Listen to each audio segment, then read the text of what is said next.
The following is a presentation of GeekGamer.tv. Geek Gamer Weekly is brought to you by Netflix Instant Streaming. Watch thousands of TV shows, episodes, movies, and more on your PC, Mac, iPad, iPhone, or TV absolutely instantly. All streamed to you by Netflix, saving you time, money, and hassle.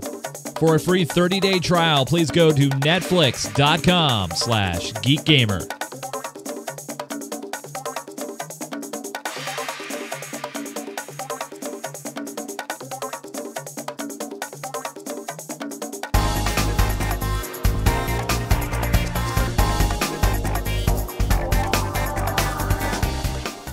This is Geek Gamer Weekly, episode 239, recorded on Sunday, June 24th, 2013. Xbox One goes 180. Geek Gamer Weekly is brought to you by Presonus and the Studio Live 1602. In a footprint of less than 2 square feet, the compact 16-channel Studio Live offers 8 mono input channels and 4 stereo channels and provides 12 X-Max Class A solid-state mic preamps. For more information, please visit Presonus.com.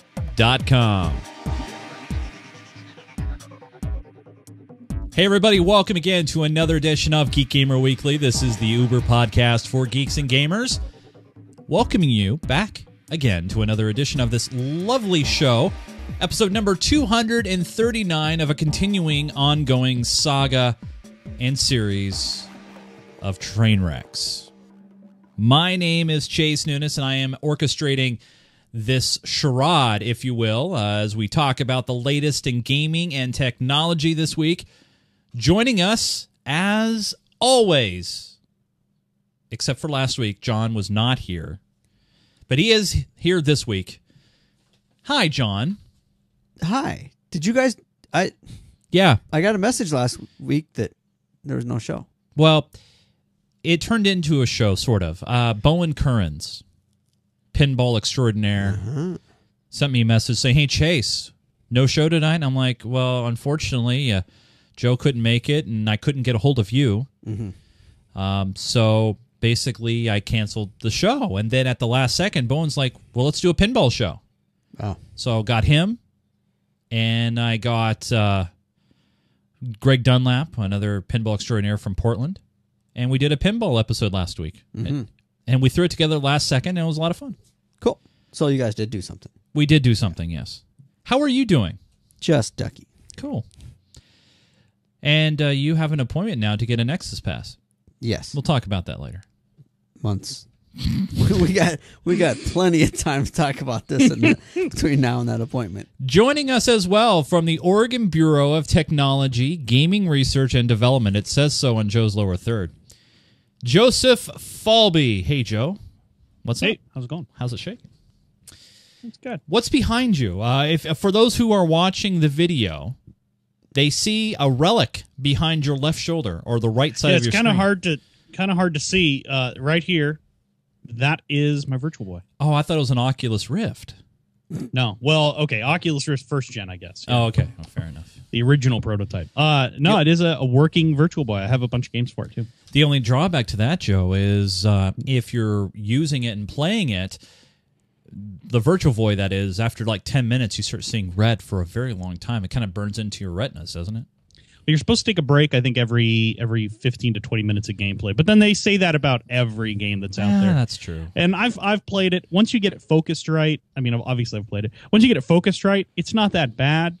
The hardest part for me is you have to get it at just the right height, or you're leaning down to get the eye cups in, and it gets hard on your back and hard on your neck after a while. But I swear I thought I saw a picture online of somebody who took duct tape and they wrapped it around their head with the Virtual Boy, and they're like, hey, no hands. It's fully... Yeah, I'm totally not going to do that to my Virtual Boy. That's true, because the residue would not come off very well. No, even though I have no residue duct tape, I still wouldn't do it. Yeah, don't blame you.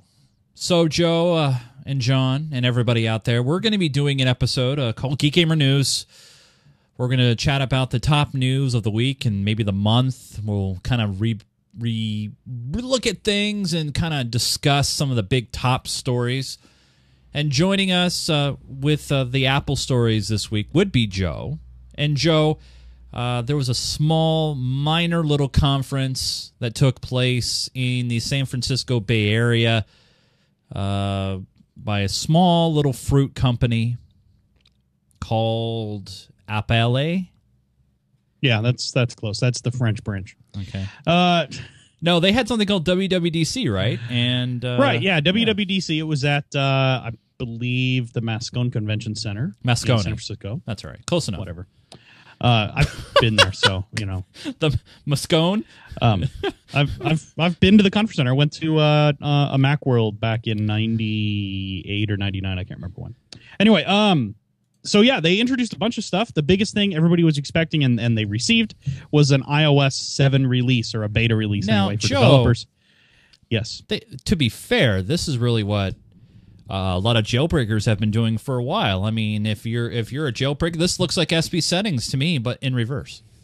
Well, yeah, there are obviously Apple with iOS releases have a long history of taking ideas from the jailbreak community and incorporating them in the next release. And SB settings is something that's been in iOS not just SB settings. To be fair, SB settings is the most popular one, or the most well-known one. True. There's a lot of different plugins for jailbroken iPhones, or a lot of different programs for jailbroken iPhones that do the same thing. But this does, I would actually say that this is closer to what IntelliScreen X does than what SB settings does, because it also has like an overlook for your mail and a calendar entry stuff and more things like that. I know you can get those with SB settings with third-party plugins, but but really the pull-up UI is really just one piece, whole refresh of how the OS looks and how it works. Not really how it works, but how it looks. Icons have sort of changed style. They let Jonathan Ive, who's the guy who's basically done a lot of the industrial design for Apple for since the I think the second or third gen iMac. He's basically done all the industrial design. He took over the design group at Apple for iOS 7, and so a lot of this is coming from his design background and his standards, are reasonably high. Now, there have been some complaints, obviously, with they don't like how some of the icons are. Some of the icons really don't make any sense. But this is still beta 1. We're expecting a second beta sometime probably this week. We'll see if they make any changes to the icons there. But the big thing is just overall how things work and how things look is a huge, huge change. And I think it's for the better. And a lot of people were saying iOS feels stale. There hasn't been a really overall design refresh since it launched. Yeah. And this is exactly what it was. There's no more of that felt back, the Game Center doesn't look like a game table anymore. It looks like a modern program. Wasn't that there sort of thing? They got rid of a lot of that stuff. Wasn't there a specific word for that, Joe? Where where it looks like there leather? Is, God, there's a word. Can't think of what it's remember. called. But yeah. But yeah, there is, and they're trying to move away from that. Is the idea? And like I said, I think they're doing a pretty good job. I'm looking. I'm a registered Apple developer or for iOS, and so I have the iOS beta on my phone right now, and I really do like it. I moved from 6.1.2 to iOS 7 and have not looked back at all. The task switchers is completely redesigned. I think it looks and works a lot better. One of the things it kind of actually reminds me of the Palm's task switcher. Right at the very end, right before Palm ended their line of phones. So some big differences, some big changes. The other big thing that was announced there. Wait, two big things that were announced there. Yeah. Well, I was gonna before you. Skeuomorphism. Yeah. Gorotha got it. Yeah. I was gonna say before you jump into that, I want to ask a guy. Now, you and I, Joe, we've been messing around with iOS now for a couple of generations. But there's a guy here in the studio. John can't spell iOS. I0S. I am sorry, that is I incorrect. Totally called that. Oh, damn. No, I wanted to ask you, John. Yes. You're a guy that's been using Android now for a couple of years. Huh. So when you see, you saw the screenshots, you saw the pictures here. What are your impressions from an outsider's perspective? Because I really would love to know what you think from what you see. Put that picture back up. So you want the first picture or the second? Which picture? Whatever the last one was. All right. Well, here's the first one. Okay. So here's the overall new first look. So here's the first one, and this is just a settings menu, if you will. Okay. Yeah. So it's a pull-up settings menu now from the bottom, and it's accessible from the lock screen as well. So you got that, John, and then I will scroll down here and I'll show you the other one, which is this is how they multitask. So if you do a double tap on the home button, you get this this kind of, you get a little screenshot, and you can flick up to close it, or you can swipe to the right and click on it to go in between your apps and stuff. So those are, and by the way, there's loads of more pictures online. But what do you think? Yeah. What do you think of it? Be honest. It's I don't know. It's an operating. It's just different. Would something like that appeal to you? I would have to sit there and play with it in my hand. Really? Yes. Now, did you do that before you bought the Evo that you have in your hands right now? Actually, yes. I went in the store and messed with a couple phones and said, "Well, I'll take that one. I like it." You didn't get an iPhone? No. Why not? Because. No, tell me why. I'm trying to get John out of his shell, everybody. I'm trying to do this. Trying. Because. I'm really trying. I wanted an Android. Because? Because it wasn't an Apple.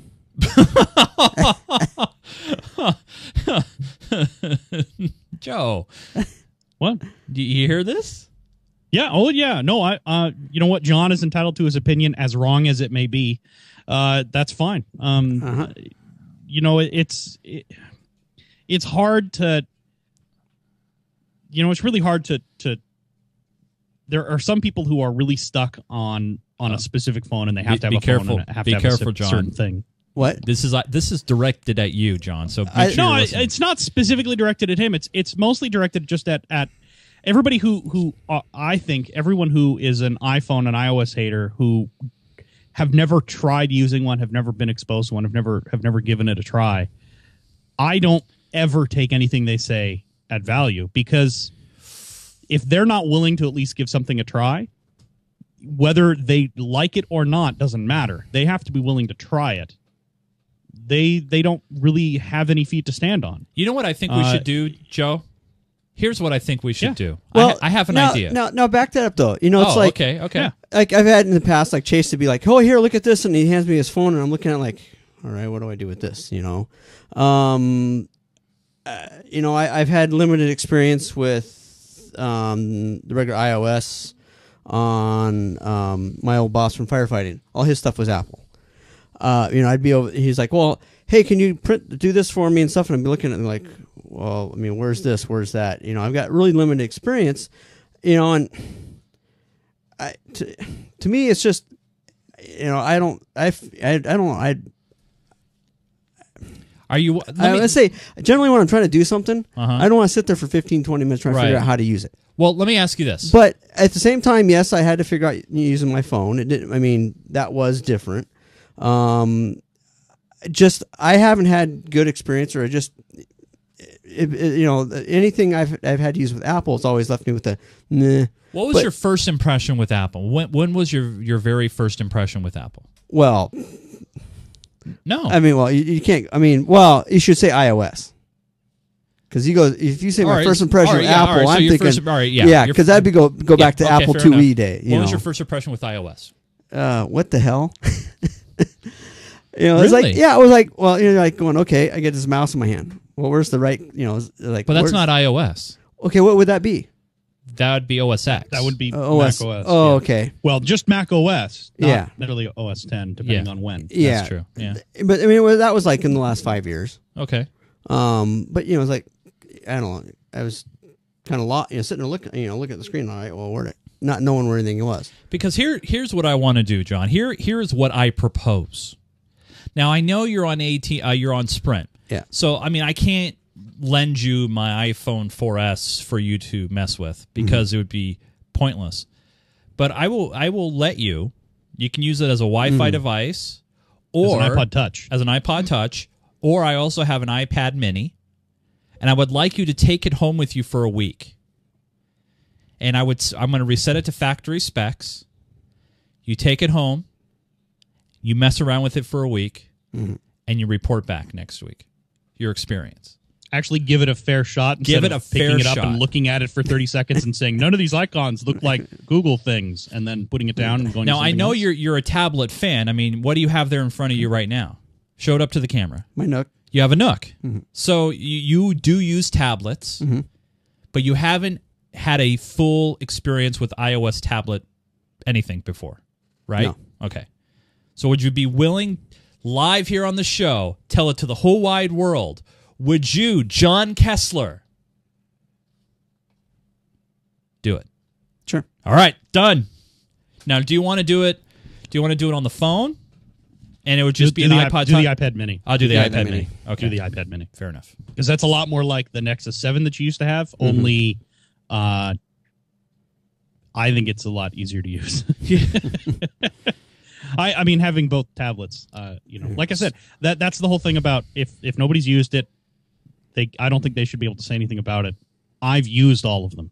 I have a Nexus 7. I have iPads. I have had a Windows phone. I love my Palm phones. Now, you're going to have to give it a fair shot, John. What that means is you're going to have to install iTunes. You're going to have to set up an Apple ID account. You keep hitting the phone. I'm sorry. That's right. You're going to need to set up an account, and you need to download. I'm not going to require you to buy any apps or anything. Just download some free apps and mess around with it, and then report back. And we'll recommend some apps for you to give a try. Yeah. Okay. Yeah. Fair enough. Okay. All right. You heard it here first, everybody. Now, the other big news out of WWDC, and this is one... Two. Well, there two hardware announcements. Two hardware announcements. Yes. One of them is available today. That's true. The other one won't be available till November? Yeah, November, December. When we talk about what's available now, talk about what's available now. What is that, Joe? Well, that's a new MacBook Air refresh. That's right. That's nice. So the cool thing about this MacBook Air is it's one of the first laptops out there, one of the first not tablets, but one of the first mobile devices out there that's going to use Intel's new processors. So it's going to have I can't remember the code name for these processors, but they're basically high power or low usage but high performance, or low battery but high performance. So they get almost the same performance as like the older processors, the current gen Core i7s or the previous gen Core i7s, I guess, but they have much better integrated graphics and they use much less power. And the 11 and 13-inch MacBook Air, which were both refreshed, both are going to have those processors. Because of that, they're going to have this ridiculous battery life. And when I say ridiculous battery life, I mean ridiculous battery life. Apple is saying that you should be able to get 9 hours of use. Wow. 9 hours of use. 9 hours out of the 11-inch MacBook Air, and 12 hours out of the 13-inch. 12 hours. I just can't believe how much time that is. And you know what? People who've bought these things, because they're available now, you can go to an Apple store and pick one up right now, are actually saying they're getting those numbers. They're getting really close to those numbers. So that's just amazing. That's I was amazed with when I got, like 6-7 hours out of one of my computers. Yeah. The idea of getting 12 hours out of a laptop without having to plug it in is just fantastic. So that was the actual product launch. That came out. It was available the next day. You go to an Apple store, pick it up. Haswell is the processor name from Intel that those things are running. And they're surprisingly competitive. $1,000 for the 11-inch. And the 13 starts at 1,100. Are you disappointed that there's no touch? They don't have a Retina display? Well, so that is one thing they're missing, is they don't have a Retina display, which I know a lot of people are not too happy about. But you know what? For the price point they hit on these things is so good that it's not. I don't think that's a big issue. Plus, on 11 and a 13 screen, I don't think a Retina display is quite as important as it is on a bigger screen. But I mean, I think they're fantastic. They need more memory. That's about the only thing. I mean, I have a MacBook Air that was donated in, and I love it. It's great. I'm surprised I can still pack more into it. I'm astonished.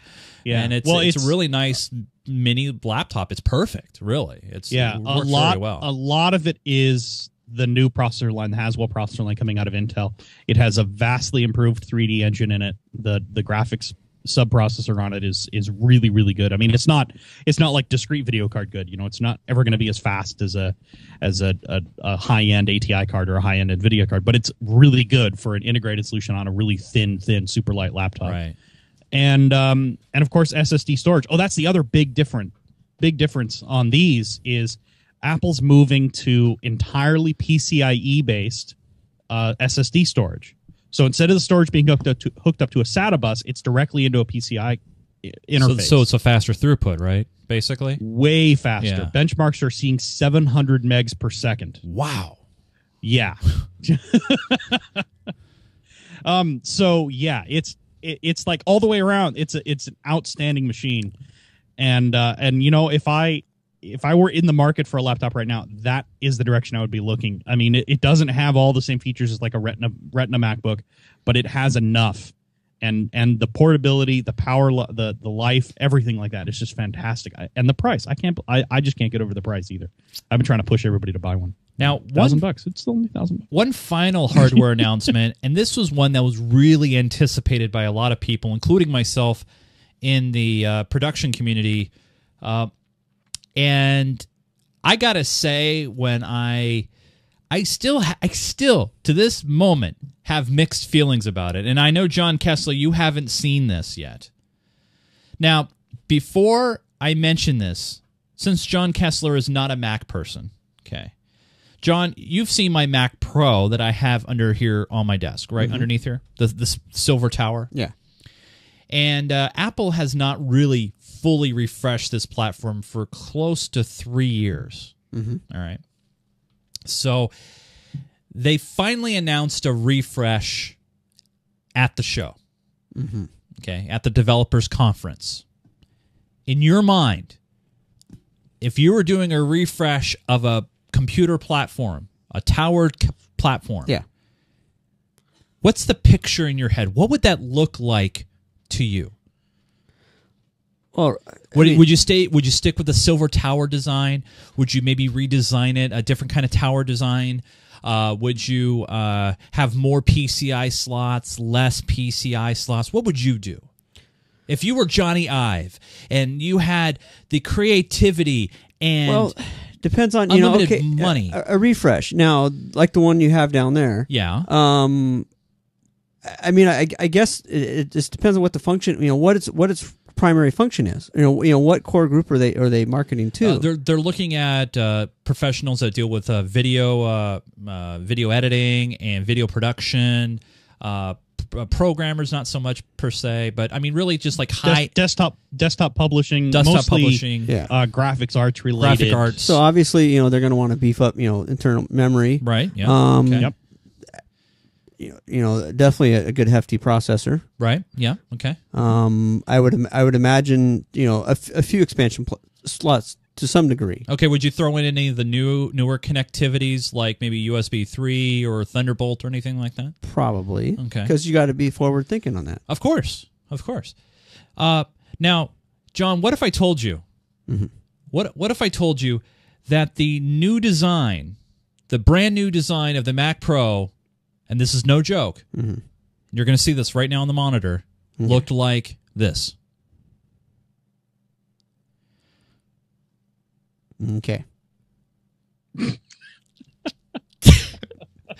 Underwhelming.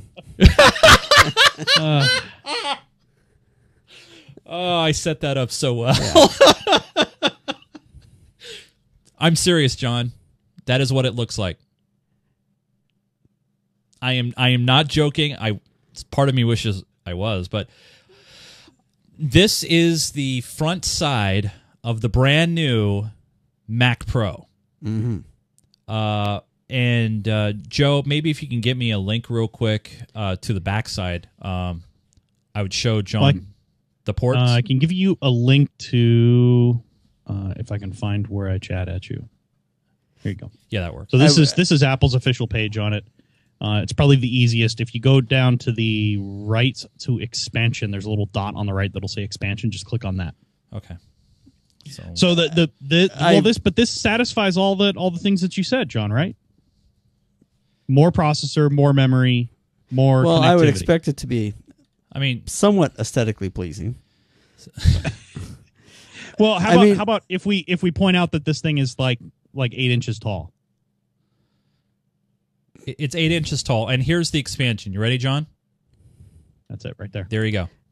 There's so up 6 Thunderbolt 2 ports. So yes. up at the top here, you got a headphone jack or a line-in jack, headphone jack, 4 USB 3 ports. Mm-hmm. Okay, 6 Thunderbolt ports, 2 gigabit ports, an HDMI port, and looks like the power supply is built in. So you have your power plug there. So you just have a single HDMI out. Yeah. Okay. Yeah. So, and what if you wanted to upgrade or change up, add anything internally to the video? Well, it has two AMD workstation level graphics cards. Yeah. So what not gaming graphics cards. So what they're thinking, John, is you are not going to ever want to update your graphics. And if no one would ever. Wait. All right. The Thunderbolt 2 interface. That's true. Is effectively a PCIe bus. 20 gigabit speed on that cable. Okay. So you can run external displays and external graphics cards. In fact, somebody's making, I can't remember who it is, makes a case that you put a full-end graphics card in and plug it into a Thunderbolt port, and you end up with a desktop graphics card in a case next to your laptop. Now, John, you can daisy chain up to 36 different devices. 20 gigs of transfer speeds. You can connect up to 3 4K displays. Okay. So it's going to be able to handle that. But why are you chuckling there, John? Why are you laughing about that? I wanted to say something, but I can't say it on the air. Well, censor yourself and say it. No, I can't. It can't be censored enough. That you can. One thing to remember, people who are laughing about this thing, this is not for a home user. No, it's for a production user. It's designed for somebody who's using it, and the reason why they make a big point about it having 4K is 4K is obviously the next video tech. So it's designed for the person who's doing editing in that world, somebody who's doing that sort of work. It's going to come in at $2,000 or $3,000 easy. Oh yeah, it's not a home machine, and people who think that it's going to be vastly expensive, John, or who think it's going to be way too expensive and not realistic for people, they're right. It's not for the average home user. So it's for a very specific market. And there's your graphics. Right now, the current GPU performance is 2.7 teraflops. The new Mac Pro will do 7 teraflops of computing power. Hey, yeah, has it got a hot plate up on top there? You can put your coffee cup. Does it keep your coffee cup warm? The one thing about the design is which is pretty remarkable, as I'm clicking on it and it's moving me, is just the we've seen like cases where the heat, God, was it your case, Joe, that has this? Is it your case, the box that like everything's kind of inverted sideways so it dissipates heat much easier? Yeah, everything's rotated so the video cards and the back of the motherboard and stuff point out the top of the case. Since hot air rises, that's the way it is. So, this is also a design. They say it has a thermal core. If you click on the side, it'll say one of the things says thermal core. So it's got this aluminum heatsink in the middle that all the components basically send their heat into. So Joe, as a production user, as I am, I have a Mac Pro, okay, and technically I have dibs on one of these, but that's a separate story altogether. The one thing that really rubs me on this, and I understand why Apple did what they did. They're trying to do something radical and try to really hipster. I don't consider this hipster. But everything that I have, everything in my system is non-transferable into this. Everything. What do you mean everything? My video card, my capture devices, all of those, memory, all of these things are non-transferable into the new Mac Pro, and it doesn't appear to me I could make any changes for expandability internally. I have to do everything external. Yeah. I don't know if I want multiple capture devices laid across my desk or laid across the floor. And having needing a power adapter for each of them. I don't know. Honestly, this device is, you're really the bottom of the market for this device, for this new Mac Pro. They're looking at somebody who doesn't shy away from buying a $20,000 storage box. They don't have a problem buying 4K monitors that are $5,000 a piece. That are buying cameras that are $20,000, $30,000. I just love that how they say that this is going to... That's who this is for, though. That's the market they're into with this. That's what Final Cut Pro is really designed for. That's what this product is meant for, and that's why it's going to be priced the size it's going to be priced. It's also why it's built the way. Do we know exactly how much it's going to be priced? We don't. But so, how much do you think? What's your Red Book prediction? My base level price on this, and it's obviously going to go up with options, is probably going to be $2,000. Yeah, if not $2,500. Yeah. Now, doesn't Apple basically, they've just neutered all future sales of the Mac Pro now? They've just neutered all of them until the end of the year, right? Basically, the current gen Mac Pro. Yeah. I don't know. Maybe not. I have the Mac Pro is not a hot selling item for them as it is anyway. Well, true. So yeah, I mean, even if they cut the Mac Pro sales by 50%, it's more than made up for by the number of MacBook Airs they're going to sell instead. I think, or the number of tablets they're selling. I mean, I think Apple, what they should do is with the existing Mac Pro is they should keep it, call it the Mac Pro Classic, and cut the price by 50%. And I think this is actually the right direction for them. The current Mac Pro is too big. It has internal storage and internal expandability, but realistically, it's too far behind. That style of system is great for a gaming user. Somebody's going to put in high-end graphics card, that sort of thing, to do gaming on. But for a production house, this makes, honestly, I think it makes more sense. You could fit 4 or 5 of these into one, into one set of space on a rack, and then have all your other storage around it. And it's that's true. I think it's, like I said, for the market they're going after. There's a reason why a lot of the people who are complaining about this and saying it's going to be terrible are the people who think it should be a desktop, a home machine. The people who are professionals who are looking at it, by and large, the reviews that I've read have said they're looking forward to it. Do professionals like to have multiple external devices, though? I mean, do they? No, but they need more storage than they can get internally, and they need it faster than they can get internally. That's true. I'm just thinking Thunderbolt about 2 allows that. Now, I know you can daisy chain X number of devices. I know that. We just saw the big graphic, but I mean, there's got to be a limit. Like, you can only have, say, so many graphics devices daisy chained together. It's 20 gigabits on the cable. Okay. So you can. I think it's up to 36 devices total for the whole Mac Pro. Right, but realistically, though, I mean, you can't have 36 capture devices. That's not going to happen because bandwidth's going to take a lot more than what the system could probably handle. Well, so you can put six devices on each Thunderbolt port. Daisy chain up to 6 devices on each Thunderbolt port. Right, yeah. So it's not like you're putting 36 devices onto one port. Right, okay. I see, yeah. It's 6 devices per port. And my understanding is that's 2 monitors, that you can have up to 2 monitors on each port.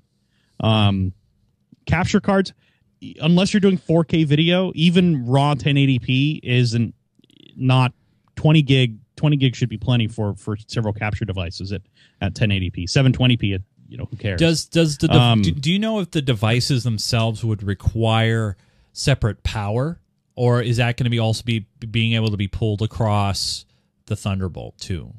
Thunderbolt does have power, but I don't know exactly how much it is, and it depends on the device. Most of the external storage boxes for this thing are going to be massive multi-hard drive storage NASs, not necessarily NAS, but a massive external storage box, 10, 15, 20 hard drives in it. Yeah.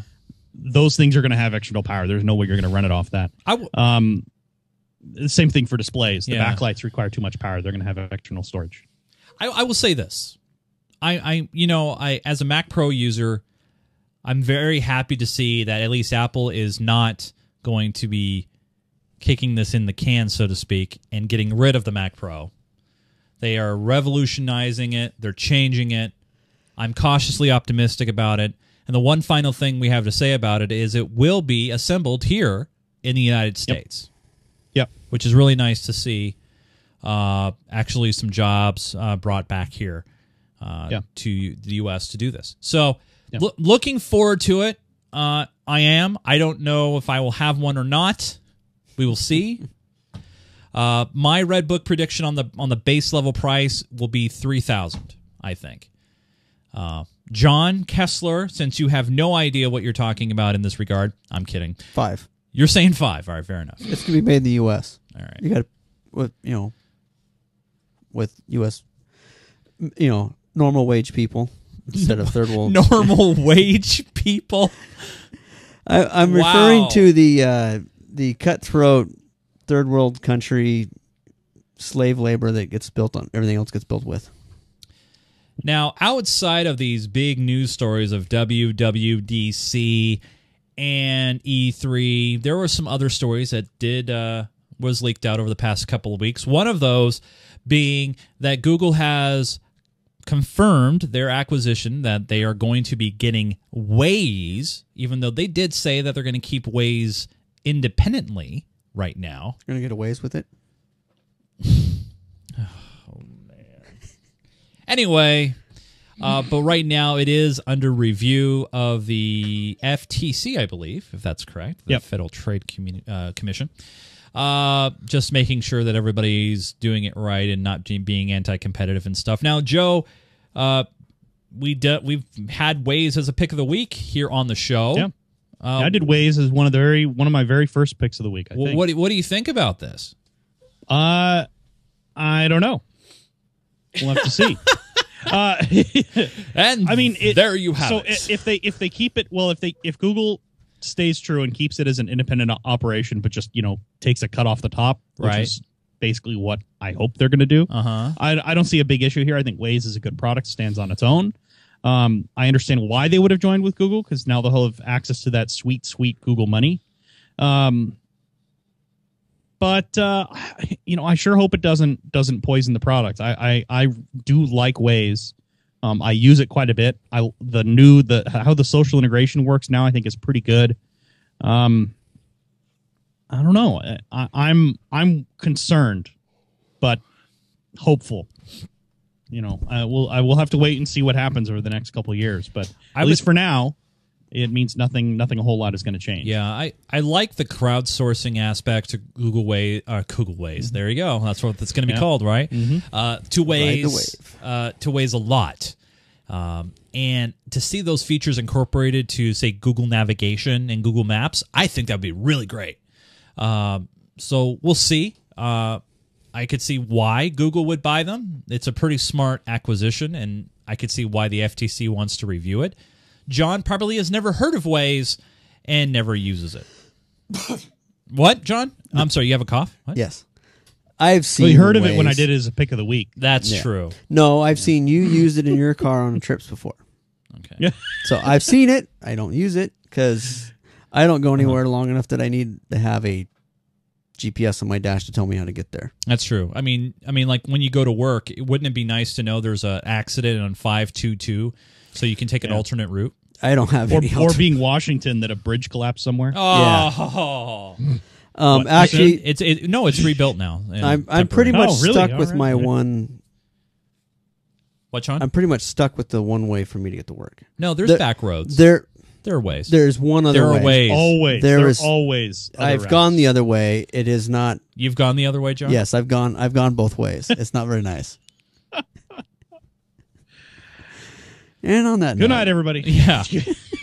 Hey, let's move on to some gaming news, shall we? Now, we talked about this here on the show. Nvidia's Shield, which is a handheld portable gaming rig system, is going to be arriving. Android device going to be arriving on June 27th, in 4 days from now, for the low price of $300. Anything else to add, Joe? I don't know. I saw the demo of it and I was impressed. I thought it actually worked pretty well. It'll stream if you're on the same network as your NVIDIA-based computer with NVIDIA 6 series or newer graphics card. It'll stream the video right to your device. So, if you're wondering if you can keep playing. Who's the market of this for? Because this is $50 more than a Vita. Okay. Yes. And it's $100 short of a new PlayStation 4. So why would anybody buy one of these? Would you buy one of these? I would buy one before I'd buy a Vita. Okay, but would you buy one of these? I've been thinking about it. Really? I haven't decided. Yeah. Wow. I think it's a cool little device. I'm hoping that we're going to have some at PDX Land, some of the final versions, because we had one at the last PDX Land, but it was the only person who got to hold it was the Nvidia guy. That's messed up. That sort of situation. Well, I mean, yeah. It had just been announced like a month before. Right. So I'm really hoping that at this next PDX Land, they'll bring a few. I don't know if they're going to or not. I'm really hoping they will. I would like to play with one hands-on before I would commit to buying one. But I like the potential, and the idea is really cool. The downside to it is, I mean, if you're playing a game like GTA, if you're playing a game that really uses joysticks and standard controller buttons, it makes sense. If you're playing a first-person shooter, there's a reason we play them on PCs, and that's so we have a keyboard and mouse. Controllers are awful. Yeah. So, I don't know, but it certainly opens up some interesting possibilities, and I think it has a lot of potential behind it. I think it has a lot of potential. The only thing that especially if they're going to hook it up to the NVIDIA grid, which we'll talk about in a little bit. Yeah, the only thing I would say about this, though, Joe, is I think it's just too much for a portable console. I really do, and especially when you can get yourself a hands on a phone or a 3DS or I wouldn't even go Vita, but I would just say those three. One way to think about it, one way to think about it is it potentially could be the Wii U gamepad to the PC gaming, right? That's true. Yeah. So I don't know. It like I said, I think it has some potential. $300 is a lot better price than $350 was. I mean, it's only $50, but it still is a better price. And we'll have to see. They'll be available, like you said, on the 27th. You can get it from all the standard places. I would like to check one out, but I don't know if I'm going to buy one or not. Fair enough. But I'm at least willing to give it a fair shot. John, you're a portable person. You play games portably. This is not on your radar. You could probably watch that Man, anime. You're really website relaxing thing that back you do. there, aren't you? Yeah. Look at you. You're I'm, lounging. now I'm like Wow. totally off center on the camera. Yeah, now. you're like falling asleep back there. There, is that better? Is this not on your radar? No, Why not? I just don't do. I not on my radar. Not on your radar. Nope. I don't own any portable gaming devices. If someone gave this to you, you would just say, I'd give it away. And now, if it had Eve support, chat member 935425, if it had Eve support, would you do it then? And it will. It will. If you have an Nvidia 6 Series card, you could be sitting on your couch playing Eve on this thing. Nope. And John, anywhere in your house, anywhere where Eve, you got wireless. I could already play Eve on my home theater PC, and I don't. Why not? Because it's not convenient. It's, yeah. I mean, yeah. There's too much stuff for me to play Eve. No, that won't work. Yeah, you guys would laugh at me playing Eve. We do that. Yeah. Anyways, but yeah, the thing. No, well, that's the one thing is like, why would you take such a beautiful game like Eve and how big is that screen? How big is the screen? Smaller than what's on my Nook? I don't know. Probably no bigger than what's on my phone. Yeah, probably. Yeah, I trying to play Eve on that. I mean, no. I mean, look at that. Yeah, I mean, yeah, it's that screen's no bigger than what's on my phone, but you at least have a control pad. It's a 5-inch 720 panel. Fine, John. Yeah, just like you said, you wouldn't play a first-person shooter on there, now would you? No. No, not really. No. Yeah. Nope. So it does run. The one thing going forward, or one of the things going forward, is it is running straight Android Jelly Bean. That's nice. I don't know which version of Android that is. It could be 3 years back. I think John has like Froyo or Yo-Yo or ice. No, he doesn't have ice cream sandwich. Yeah. I think he has like gingerbread. Yeah. No. No? If you go to your About, it will probably tell you. All right. Anyway, while John's looking number. that up, and we'll get that information to you guys by next year, one of the big stories that came out of E3 this year was how Sony really put it to the screws of Microsoft in regards to the big fiasco known as the Xbox One versus the PlayStation 4 and the battle of used games. Now, let me give you guys the summary real brief. I'm going to try to be as brief as I can. Microsoft originally came out and announced that the way that they're going to handle used games will be completely different than in the past. First off, you would be able to buy your games via disc or digital form, install them onto your console, and then you would never need the disc again. You would be able to take those digital copies and sell them to a friend after you've been a friend with them for over 30 days. And then that friend would not be able to resell it, but at least you would be able to sell it digitally. Not only that, then your console would have to phone home every 24 hours. Phone home meaning it would have to connect to the internet and do its DRM thing. So once that was announced, and there was some other big features, by the way. There were other features involved with this, but I'm not going to get into those. You can't unplug or turn off Kinect. Right. There's no power button on the actual console. That's right. Only authorized places will be allowed to resell games. And even then, the price control is probably going to be by the publisher or Microsoft. Right. There's all these restrictions. There was a lot of restrictions. Yeah. So when Sony heard about this, now we didn't know prior to E3 what Sony's position was going to be when it came to these kind of restrictions for their games. Mm-hmm. We don't know. There was a lot of guessing that Sony was probably going to have something similar, because why would Microsoft do it if Sony wasn't going to do something similar? Yeah, that if the publishers were the one pushing this, right, forcing it on Microsoft, right, then Sony would probably have to bow to the same requirements. Yeah, of course. So we were expecting some sort of announcement at E3 that this was going to happen to the Sony PlayStation 4 platform. Well, really, it came out that nope, not going to happen on the PlayStation 4. As a matter of fact, even Sony had so much fun and gloating about this. They made a quick video about here's how you can borrow and sell used games on the console, and it was just one guy handing a game to somebody else, and that was it. it was very, very just putting the screws to Microsoft. Sucker punch. And Microsoft really had no choice but to do a 180, if you will. Pick themselves up off the floor. A 180 on the Xbox One, a U-turn, if you will, and they have pulled back those policies. So the console, the new console, will no longer need to phone home, essentially.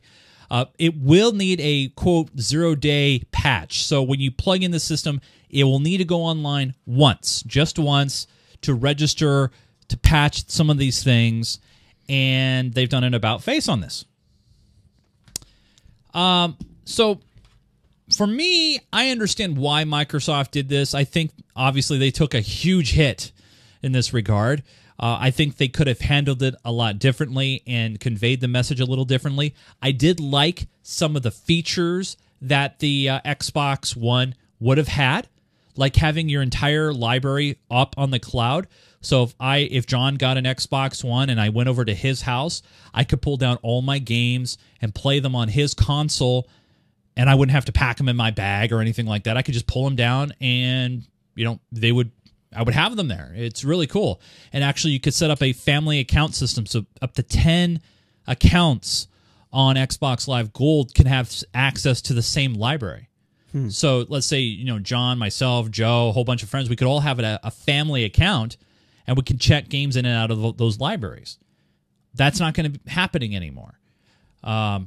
So they've gone back basically to the Xbox 360 way of doing it, where you would be able to buy discs, or you'd be able to buy digital copies on the console marketplace and do it that way.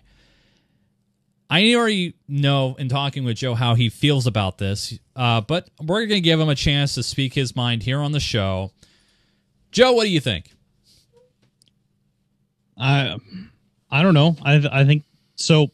I think the biggest thing we can take from this is if Microsoft was able to just say, okay, forget it, we're changing it back the way it was, and Sony never had to go through this, It obviously wasn't something pushed by developers or publishers.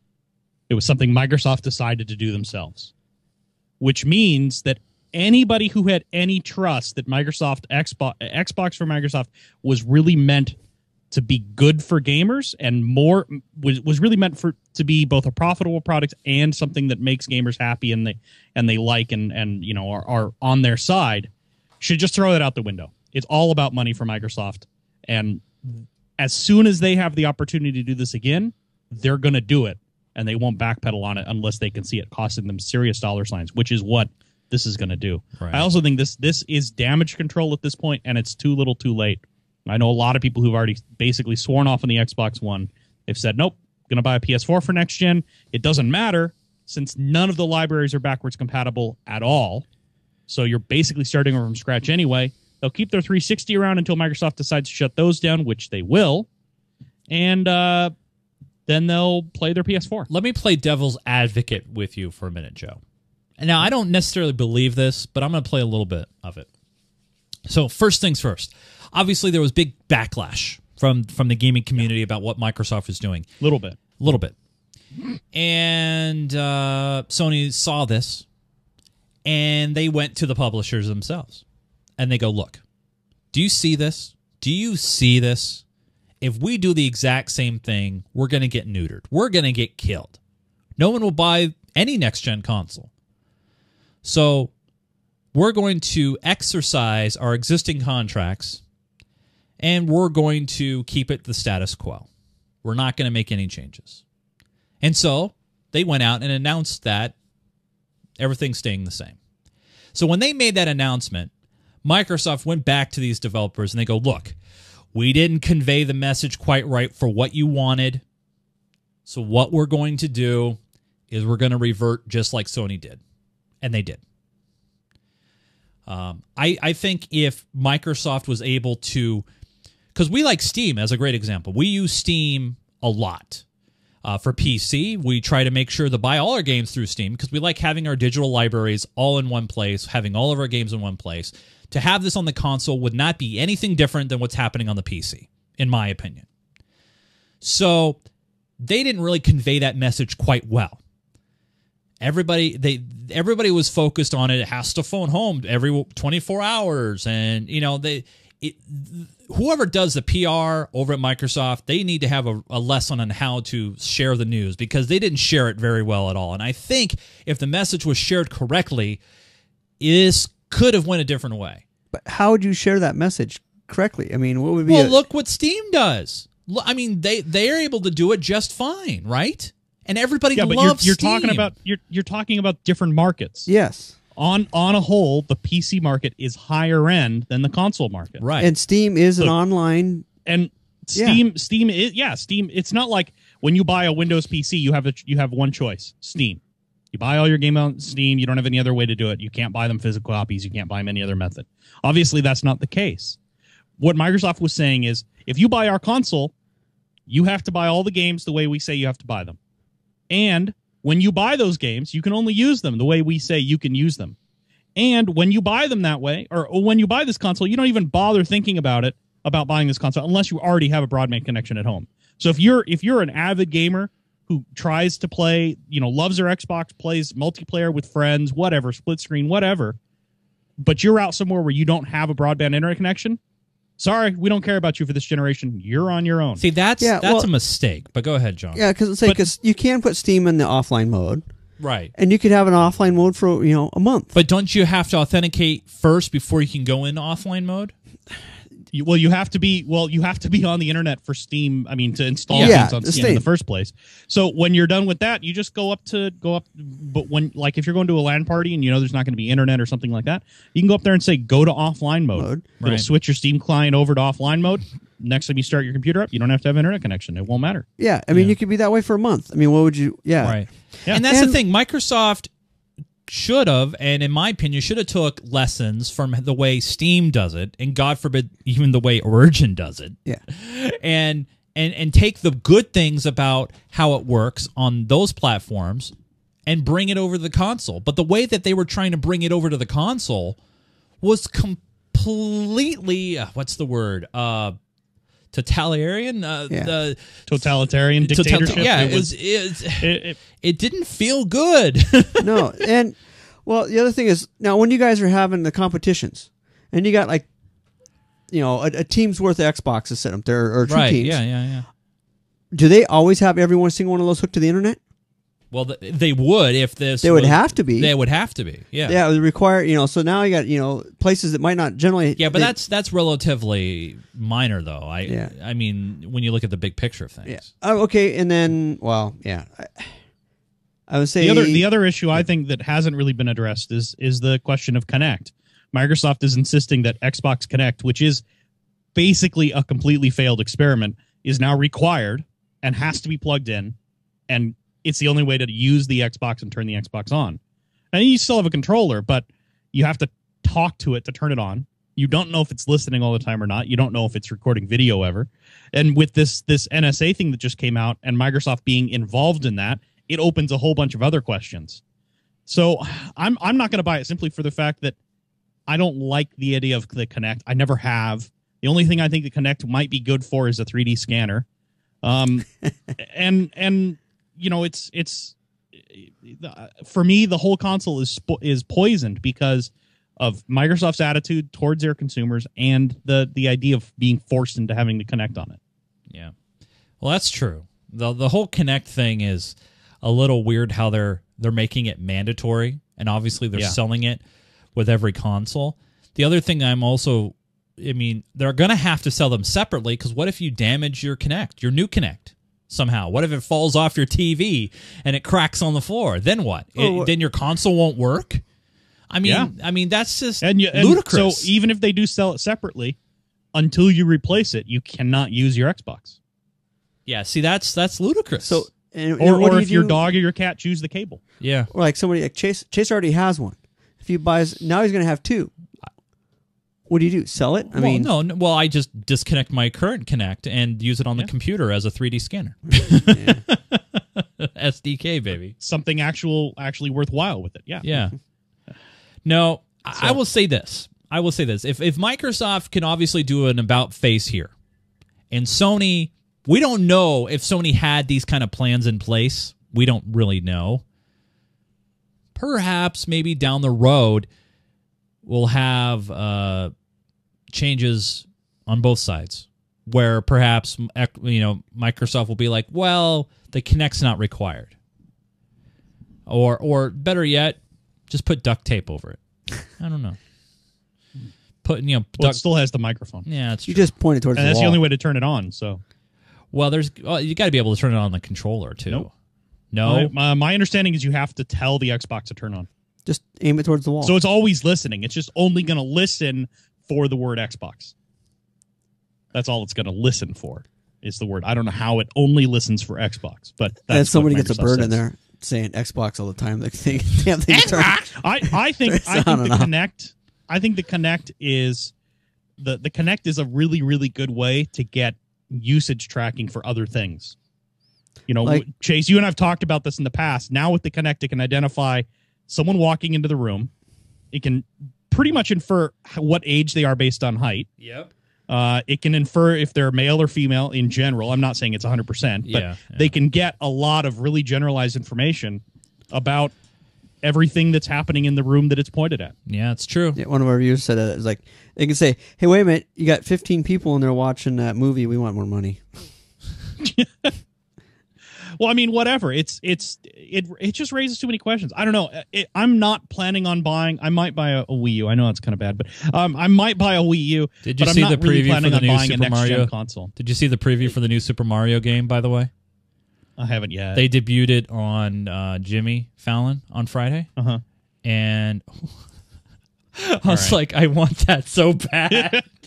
I was just like, So I'm more likely to buy a Wii U than I am to buy the other two. But if it came down to it, if there was a game that came out that I had to have on one of either the PS4 or the Xbox, I'd buy the PS4 every day. Honestly, the PS Plus is a better deal than Xbox Live Gold. I think the console is going to be at least as good, if not better. Developers who are working on it are saying they got better performance out of it, and the Xbox One games can be played on a Windows 7 PC.